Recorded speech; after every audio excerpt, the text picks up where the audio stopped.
A paz do Senhor, meus irmãos. Hoje nós vamos para mais um vídeo, vamos falar sobre como Jesus lidava com a ansiedade.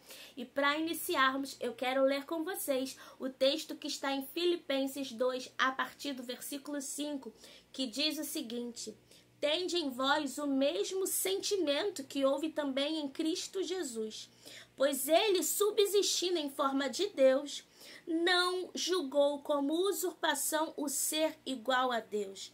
Antes, a si mesmo se esvaziou, assumindo a forma de servo, tornando-se em semelhança de homens e reconhecido em figura humana, a si mesmo se humilhou, tornando-se obediente.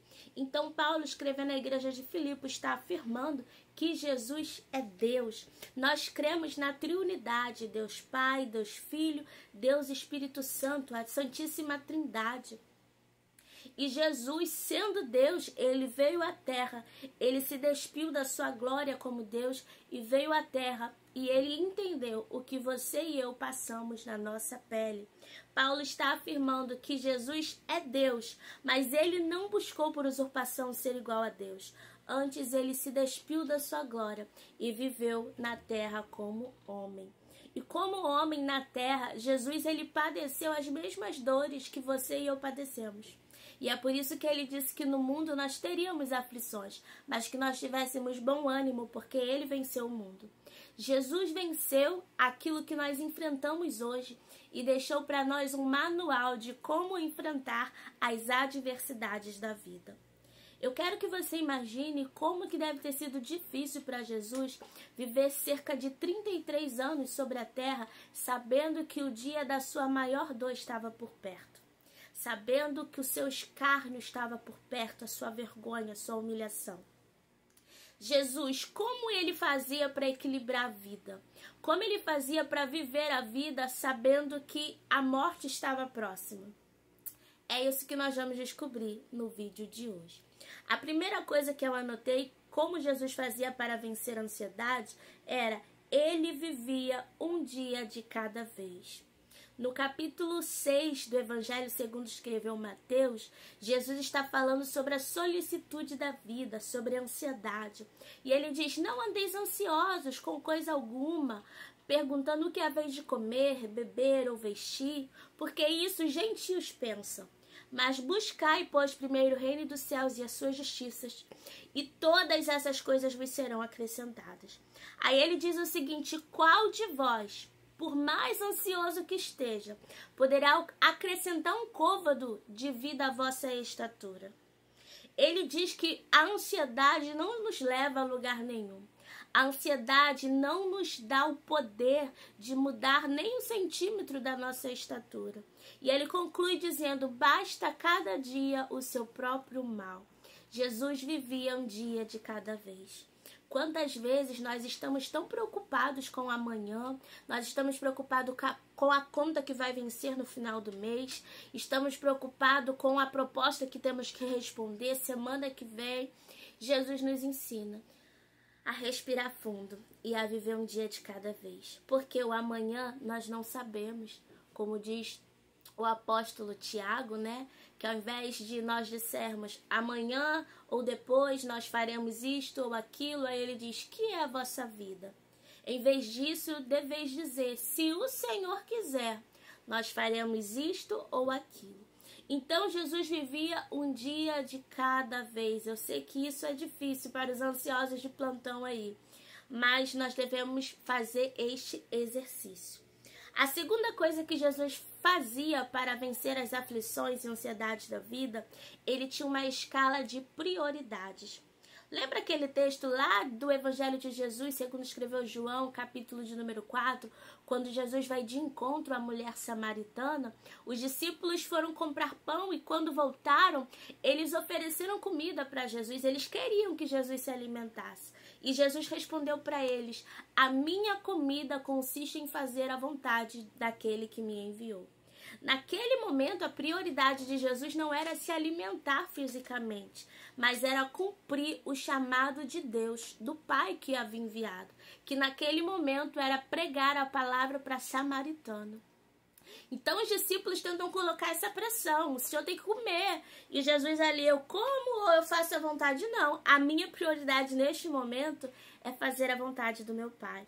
E quantas vezes nós nos sentimos tão assim pressionados a fazer determinadas tarefas, seja pelas pessoas, sejam por nós, seja as tarefas de casa, ou seja as tarefas do dia a dia, mas o Senhor Jesus nos ensina a ter uma escala de prioridade para nós conseguirmos avançar na vida. Deixa eu dizer algo para você, você não vai dar conta de tudo, está tudo bem.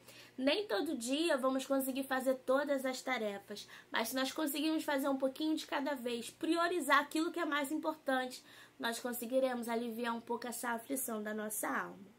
A terceira coisa que Jesus fazia para ter uma vida mais tranquila era ter amigos.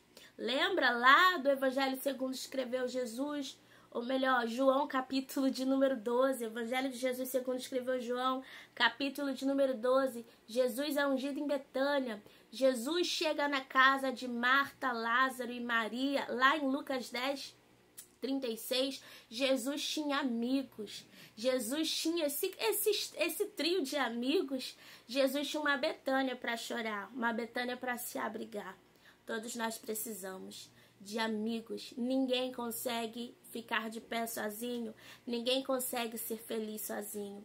A vida precisa de amigos, né? O texto em Provérbios 17 diz que há amigos mais chegados que os irmãos. Então nós precisamos sim ter amigos para chorar nos momentos difíceis, se alegrar nos momentos bons, e as amizades que o Senhor traz para a nossa vida faz a nossa vida ficar mais leve.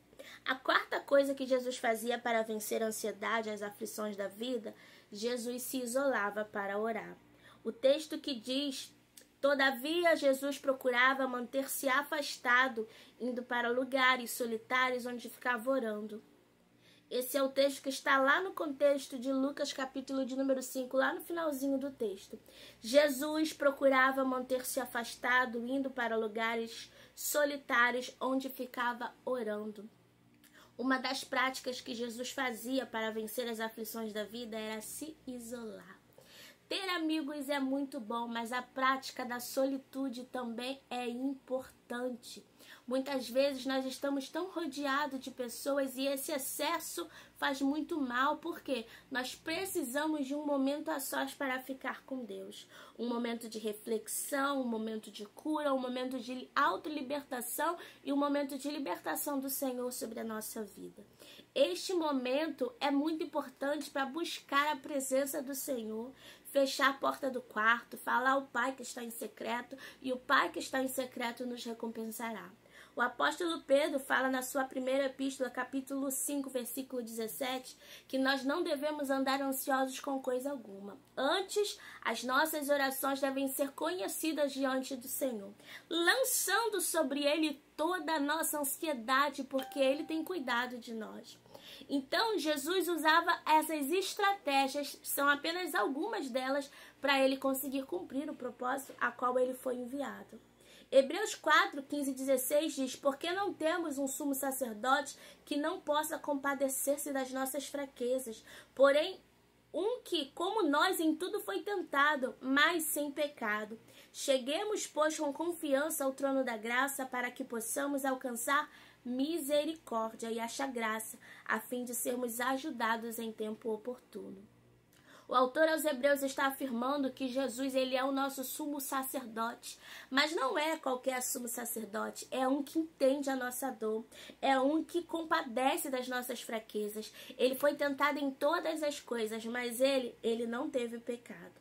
O final de Filipenses 2,5 diz que Deus o exaltou sobremaneira e lhe deu um nome que está acima de todo nome, para que ao nome de Jesus se dobre todo o joelho nos céus, na terra e debaixo da terra, e toda língua confesse que Jesus Cristo é o Senhor, para a glória de Deus Pai. Este texto afirma, e nós conhecemos a história, que Jesus foi obediente. Jesus cumpriu o propósito para o qual ele foi enviado. Ele morreu, mas ao terceiro dia ele ressuscitou.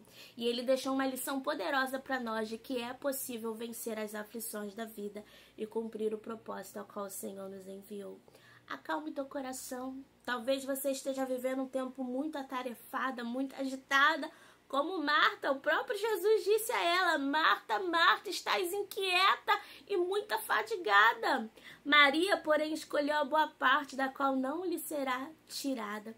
Que você e eu venhamos aprender com Jesus e com Maria escolher a boa parte, porque esta parte não nos vai ser tirada. Acalme teu coração, espere no Senhor, que Ele te dará as coordenadas. Que o Senhor te abençoe.